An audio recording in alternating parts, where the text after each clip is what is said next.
Do you have chronic illness and feel like if you could just find the right planner, you could finally get your life together? By the end of this video, you'll learn about the planning system that I call my unicorn and why it might just be your unicorn too.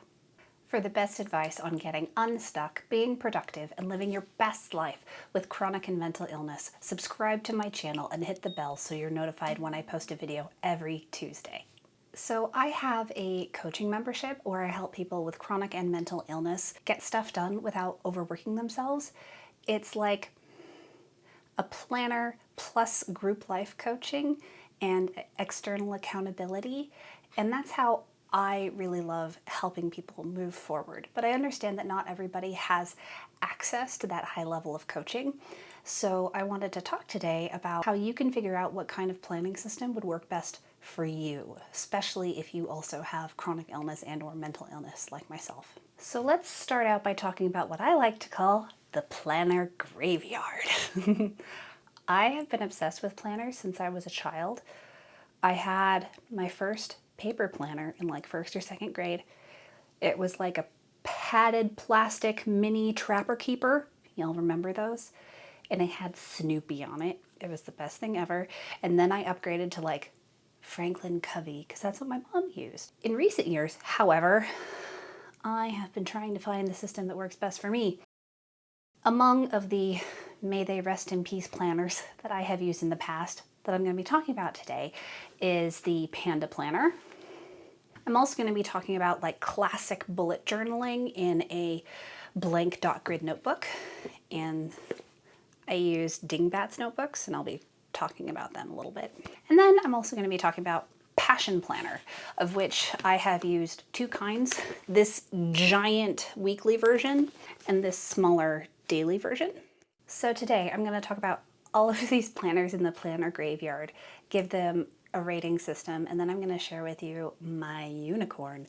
So let's start out by talking about why chronic illness means you have different and or more specific needs from your planning system that often don't get necessarily taken into account by the people who make those systems. So first off, and this one kind of breaks my heart and I feel bad about it because I love writing by hand. I pride myself in my handwriting and I love using addictive pens, gel pens and brush pens and fountain pens.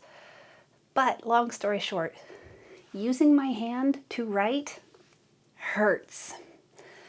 I get a lot of pain in my hand if I write by hand for any more than a minute, and that sucks. So any and all physical planners that I have to physically write in are very hard for me to use. So I've always really struggled to transition to a fully digital system, but I have since done that.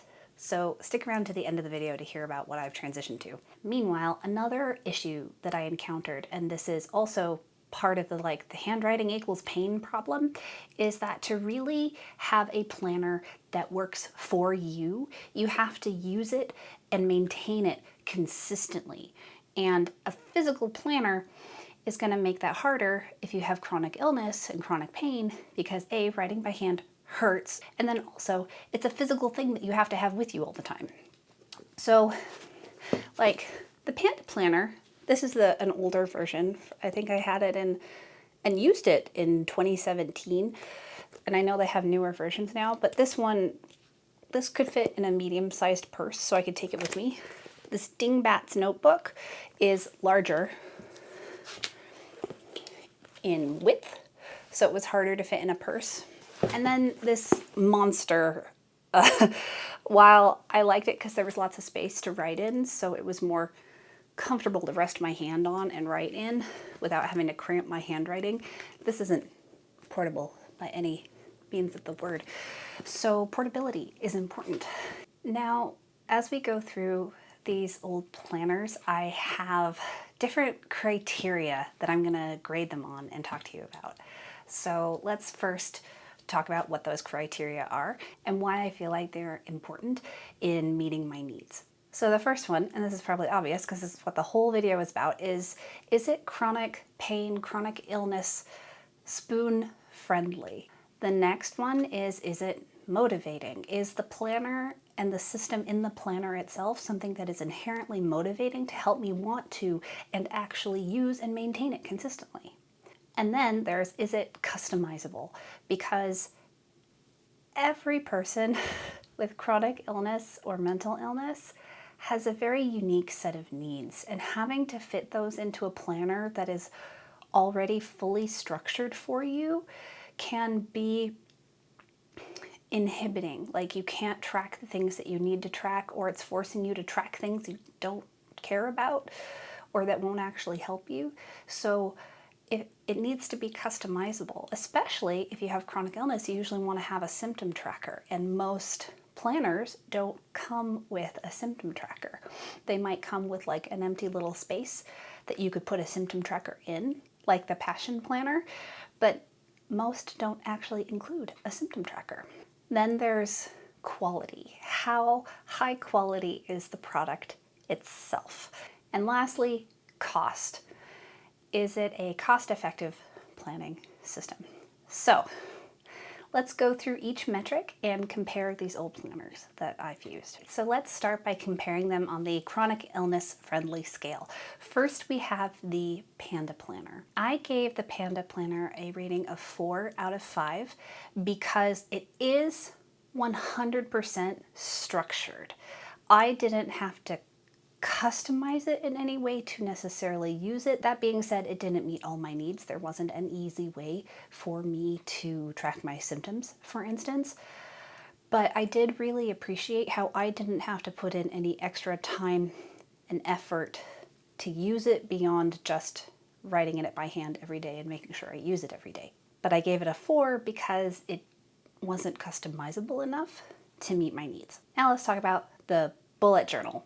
Is the bullet journal, the classic Ryder Carroll bullet journal system, as he describes on his YouTube channel and his wonderful book, The Bullet Journal Method. I highly recommend the book, by the way. It's a absolutely wonderful book and great perspective on how to create a planning system that works for you, regardless of the medium you use. But the problem with classic bullet journals that are on pen and paper is that it has to be 100% made by you. You have to put in the time and the effort to make the spreads that you want to use.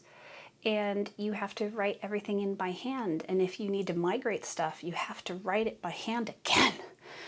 And for me, personally, it was the migrating that really cost me a lot of spoons, because having to write something again by hand the next day or the next month, when my tasks were continuing to build up upon themselves and I was getting more stuff, just became overwhelming.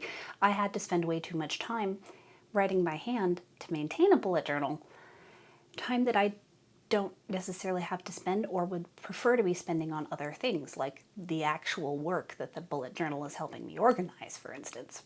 While the bullet journal is 100% customizable, by definition, it is not chronic illness friendly in the most part. Yes, you can do a fully customized symptom tracker, so that's great, but again, you have to make it yourself and make it again and again and again. So now let's talk about how motivating each one of these are.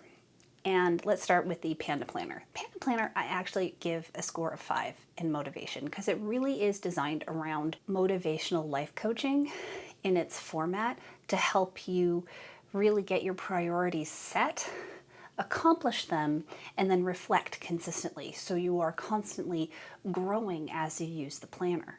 Then there's the bullet journal. How motivating is the bullet journal? This one is a hard one. I gave it a 3 because it's kind of how you set it up. You're in control of how motivating it is, and the trap that I fell into was that I was only motivated to create a pretty or neat looking bullet journal, and it was all about the aesthetics, and the motivation was not the getting stuff done part, which is kind of the whole point if you ask me. So that's why I gave it a 3. And then similarly with the Passion Planner, I also gave it a 3 because it's how you use it that creates the motivation. If you follow the system that the Passion Planner inventor, Angelia Trinidad, talks about in the beginning of every Passion Planner, that's really helpful, her mind mapping and planning and scheduling. But that to me wasn't quite motivating enough for me. There wasn't an inherent motivation within the planner to use it. So that's why I gave it a 3. Now let's talk about customization, which I've been doing a little bit of before, so we'll go really quick through this. Panda Planner, 1. Customizing this thing is not, it's difficult to customize. There's lots of extra pages in the back if you want to add stuff, but the weekly pages are pretty much set up to carry you through a very specific process, which is, as I said before, highly motivating, but there wasn't as much room for customization as I would like or need for my personal needs. Bullet journal, like I said before, it is by nature 100% customizable, so that's a 5. Duh. And then Passion Planner. I gave Passion Planner a 3 on the customizable scale because it falls really in between a Panda Planner and a bullet journal. It is structured, but not to the extent that it's not flexible. So that's why I gave it a 3. Now let's talk about quality, the actual materials. And we'll start with the Panda Planner. And remember that my Panda Planner is from 2017, and I know they've come out with newer versions. Mine is the kind of moleskin-like cover. It's a very sturdy notebook, which I appreciate. It's nice to hold. It's a convenient size to carry around, but personally, because I have a large hand, I'm 5'11" and I have really large hands, a notebook that is this narrow is uncomfortable for me to write on. And it's thick paper. That being said, I did experience some ghosting through to the other side of the page. Not too bad. But compared to my next notebook that I'm going to talk about, which I consider the Rolls Royce of notebooks, I gave the Panda Planner, this version, a 2. Because it feels very much like a moleskin, and moleskin are great. There's better paper and material. So, now, bullet journal. You can pick whatever notebook you want. You can do it in a spiral college ruled notebook for all I care. I fell in love with this company, Dingbats. The paper is divine. Like, I cannot tell you how much I love the paper in these notebooks. And then lastly, it's a wider notebook, like I showed before. It's much wider than the Panda Planner or a traditional moleskin. And that made it so much easier for me to write on with my large hands. I love Dingbats notebooks. None of this is sponsored, by the way. I'm a baby YouTuber. None of these people have ever heard of me, nor do they care. So this is all 100% my opinion. Don't worry about it. But yeah, if you are a pen and paper notebook lover like I am, and you have the capacity to write by hand and you want a notebook, I highly recommend Dingbats. And then lastly is the Passion Planner. These are absolutely lovely notebooks that are really durable. The ones I have are soft covers, and they are beautiful notebooks. Like I love the designs on them. So they're like absolutely wonderful notebooks, really good quality, but again, just compared to the Dingbats notebook, it's not as good, and I'm sorry. Lastly, let's talk about cost. One of the reasons I actually stopped using the Panda Planner was at the time this was the only option, and this only covered about 3 months. And it was $20 to $30 US, I forget exactly what it was, but having a chronic illness and no consistent source of income, I couldn't afford to buy 3 or 4 of these a year, so that's why I stopped using it. And then with the bullet journal, I like how this can last up to a year, if not more, depending on how much you use it. So I was able to get a lot more months in this planner than I did the Panda Planner. And then with this one, this is a whole year in one notebook. So I really appreciated that I only had to buy one and then I was good for a whole year. And then this one, I think this is another 3 or 4 month situation, and I wanted to try it because the year-long Panda Planner didn't quite do it for me. I couldn't get everything I needed to into it, so I wanted to try this. However, I stopped maintaining it because it was just too much work. It wasn't chronic pain friendly for me. But cost-wise, it's similar because this is the daily planner, not the weekly one. It's similar to the Panda Planner in that you have to buy more than one a year if you want to keep using it, which is a little more spendy. So I'm curious, have you tried any of these planners before? Comment below and tell me which ones you've tried, what you've liked about them, what you've disliked about them. I would absolutely love to know. So what's my unicorn, you may ask? Well, let me tell you. It's a little app called Notion, and ever since I started using it about 4 months ago, I have become obsessed. I run 2 businesses inside Notion, and I also run my personal life inside Notion, and it is the first digital planning system that has been robust enough in features, but also in customizability that has allowed me to streamline my planning and action-taking process in a way that works for my brain and meets all of my needs. So let's run through the criteria with Notion really quick. Motivating. Notion is highly motivating for me to use because I am a nerd and I have created a very streamlined system for myself that makes it easy for me to use. And that's really helpful. And I've even built in some gamification into my planning system, which also makes it motivating. The only reason why I'm not giving it a 5 is because in comparison to the Panda Planner, which is really like a life coach in a planner, it doesn't quite have that same inherent motivation to it. I could add that into it if I wanted to, but right now that isn't necessarily what I need, so I'm not too worried about it. Now, we've got chronic pain, chronic illness, spoon friendly.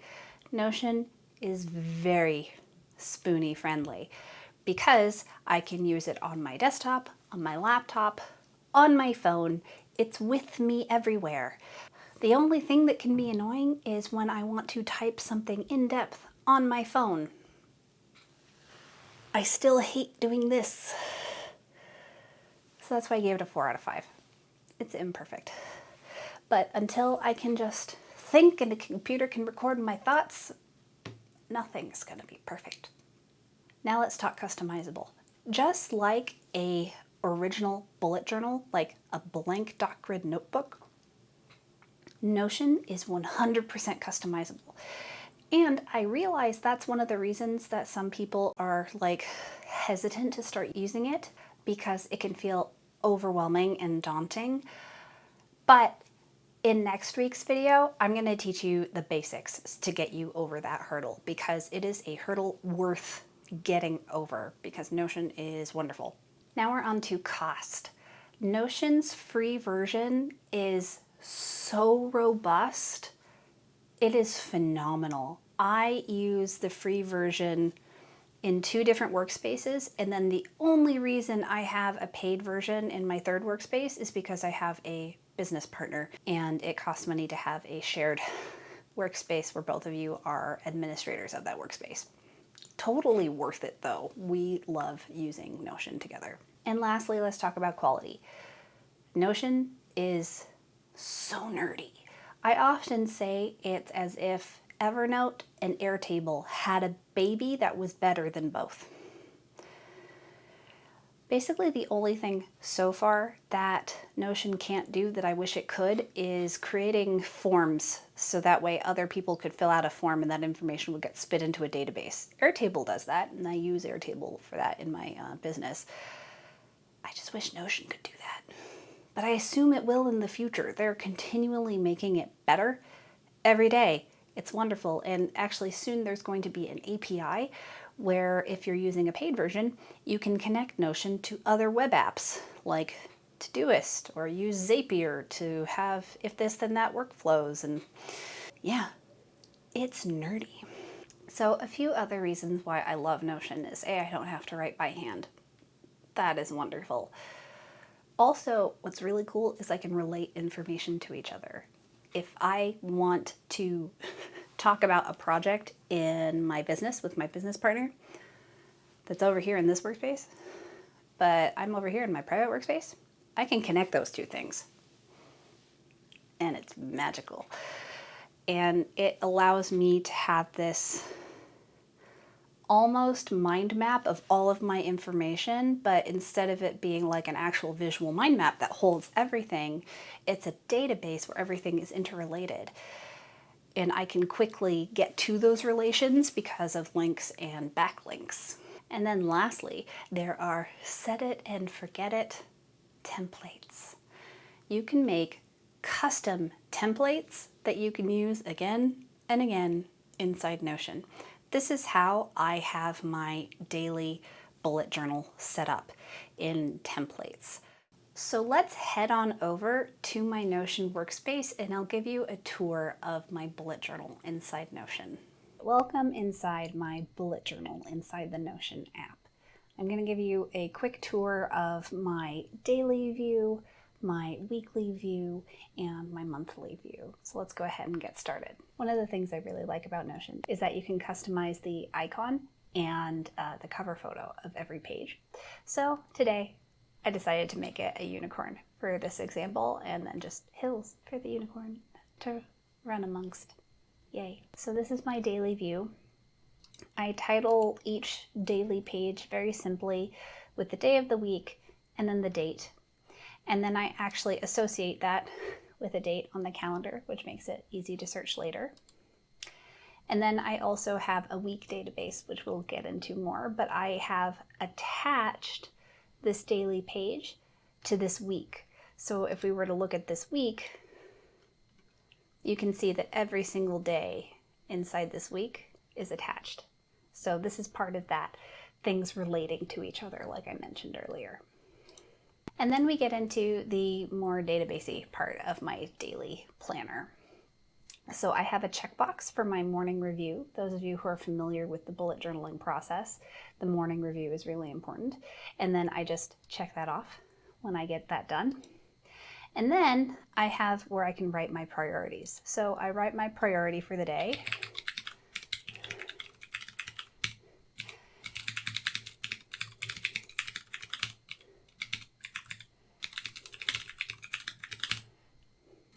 And then as I complete them throughout the day, I can check them off. And then here's the evening review. And now you may have noticed that this was changing every time I clicked one of those buttons. So each of these checkboxes is associated with a formula inside my effectiveness section. So if we uncheck all of these, you can see that it looks very sad because I haven't done anything. If I click one of them, it gets slightly unsad. And it doesn't matter which one of these is the only one that's clicked, because the formula is based on the ratio of checkboxes that have been clicked. So if 2 of them are clicked, it's getting a little better. If 3 of them are clicked, it's getting better. 4 of them, starting to feel cool. Like I feel really satisfied if I get 4 out of 5 things clicked in a day. And then if I click all 5 of them, party! I got it all done. It's very exciting. But then I also have a place where I can put in my mood. This is a select as many as apply. So I can click this one, I can click this one, I can click this one, I can click this one. But it's just a way that I can keep track of my mood on a day-to-day basis. And then here is where I can put in my energy, because And you could do this with spoons. I like doing it with battery bars because that seems a little bit more obvious. But like, this is a bad day. This is a really good day. And most of the time, just for reference, in case you're wondering, I live around a 2 or a 3. That's kind of my baseline with my invisible disability. And then we already talked about the effectiveness. I will talk about the formula a little bit more next week. And then here's where I can actually do some journal entry about my mood and energy. So like if I woke up in an emotional flashback because I had a nightmare or a nightmare I don't remember, I can write that here. I can explain why I was tired or why I had lots of energy, that kind of stuff. So then we get to my symptom tracker, and I should probably do an entire dedicated video on my symptom tracker. And if you would like to see me do that at some point in the future, please let me know in the comments below. In here, I can either add it here or I can add it here. And this is one of the things that I love so much about Notion. I can put copies of the same database I'm in inside that database. So this is just a view of my symptom tracker database. And then this is a link to that database from my daily bullet journal database so they can talk to each other. And then the number completed, this is part of the formula to create this effectiveness formula, because if you see, if I click one of these here, this now says 1. If I click 2, this says 2. Now if we scroll down, this is kind of like the journal part. So up here, we have all of these database entries, which would be like a spreadsheet. So if I were to go back here to the full daily agenda, you can see here are each of the pages, and here are the things, and we could scroll further to the right, further to the left, but let's go back into here. So now this is the journal part. So I could write a little novel in here if I wanted to. This is endless capacity for stuff. And then this is just my meeting notes with my my business partner for my West Coast Swing dance membership and YouTube channel that I run with my dance teaching partner. And then these are just links to other tasks, personal tasks, accountability muse tasks, nerdy West Coast Swing tasks. And then this looks more like a bullet journal. And in Notion, you can have bullets, you can have checkpoints, you can have toggles, you can link to other pages, you can create dividers, you can link to other databases, and that's how I created this. You can make so many things, but I like having checkboxes. So this is what my Monday looks like. These are the things that I have to do every single Monday. I have to fill the cat water, and I have this on every day because, you know, cats need to drink water. 15 minutes button chair time, The Maroon Falcon. That's my YA fantasy novel that I'm working on. I have to do my social posts. On Mondays, I have to prep my newsletter for my email list. And again, you can sign up for my email list at the link in the description box below. And when you sign up, you get free access to the replay of my masterclass on what I call button chair time. I always work out on Mondays. I always wash the towels. I prep for my biz meeting with my dance teaching partner the next day, and I host office hours inside my coaching membership. And then every day I use my yoga tune-up balls to put my body back together, because as a chronic illness person, that is very important. And then we scroll down. So this is what I'm talking about having a copy of the same database you're in inside that database. So this is an entry inside my daily agenda. And then this is a particular view of my daily agenda. And this shows the whole week. Isn't that handy? So like if I'm here on Monday and I want to add something to Tuesday, I just click on it and I go down and I add it. And then I can have it look at last week, a dedicated view, and next week. And we're going to look at this a little bit more in a second. So then there's my weekly agenda. And because I don't want to share like personal information, I haven't filled this out, but usually there would be 4 or 5 entries on the month that I'm working on, so I can see at a glance what I need to be working on each week. And then the same thing for each month. I have cards here. So I haven't planned out through April 2021. I just don't necessarily want to show you any private information. in this video. So that's what's going on there. But now, here's the really cool thing about Notion. I have templates for these databases. So let's go ahead and add a day to the next week. So I'm going to click filter, and I'm going to make sure this is attached to the correct next week, which it is. New. So we're going to make it Monday the 28th for this first one. I'll put in the title, Monday 9/28. Now, this is where the magic happens.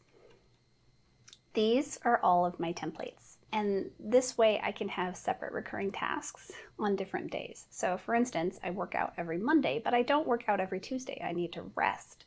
So I have the workout task on the Monday template, but not on the Tuesday template. All right? And this just makes my planning so easy. So we're going to click the Monday. And then it automatically fills in with the Monday tasks. And also these copies of the databases that I can then filter. So it makes my planning really easy. I can have a custom template for planning, and I set it once, and then I never have to set it again. And actually, when I was really getting into Notion, I found myself iterating as I went, and this has gotten nerdier and more helpful the farther along I've gotten. And I am certain that in a few months, it's going to look different than it does now, because it's going to be even more effective and efficient for me. So it's really exciting. And then the last thing I want to say is that, like a bullet journal, as the day goes by, I add things. So if there's something else I need to do today besides my priorities, I will just add it down here. And then if it's a personal task, I make it pink. If it's an accountability muse task, I make it yellow. If it's a West Coast swing task, I make it green. Or if I just want to add notes, I do a dash and a plus, and I can color code this similarly, and then I can write notes. It's so intuitive and it's wonderful, and it allows me to do full bullet journaling like Ryder Carroll talks about in his book, The Bullet Journal Method, without me having to do the physical labor of using pen and paper. And that is a huge help to me, and it has allowed me to create a system that genuinely is personalized enough to me that I can use it and maintain it consistently, but also want to use it and maintain it consistently. And doing that work genuinely helps me get more done faster without overworking myself. So that's why I wanted to share it all with you today. So there you have it, my planner unicorn, bullet journaling inside of Notion. If you want to know how I built this Notion setup, I am going to be releasing a beginner tutorial next Tuesday. So subscribe to my channel and hit the bell to be notified when that video comes out. In the meantime, if you also happen to struggle with procrastination, I highly recommend checking out my free masterclass on button share time. You can sign up and get access to the free replay by signing up at the link in the description box below.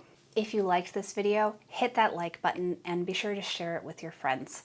Again, I'll be back next week with that tutorial. Let me know if you have any questions about Notion, and I may film another tutorial in the future. Talk to you later. Bye. Is that a good segue? I love Stitch, so that's why there's a Stitch sticker on it. Almost gamifying things, if you... I often joke that I'm like a planner in human form, but also a life coach that talks back to you instead of you being alone with a planner and trying to do it all by yourself.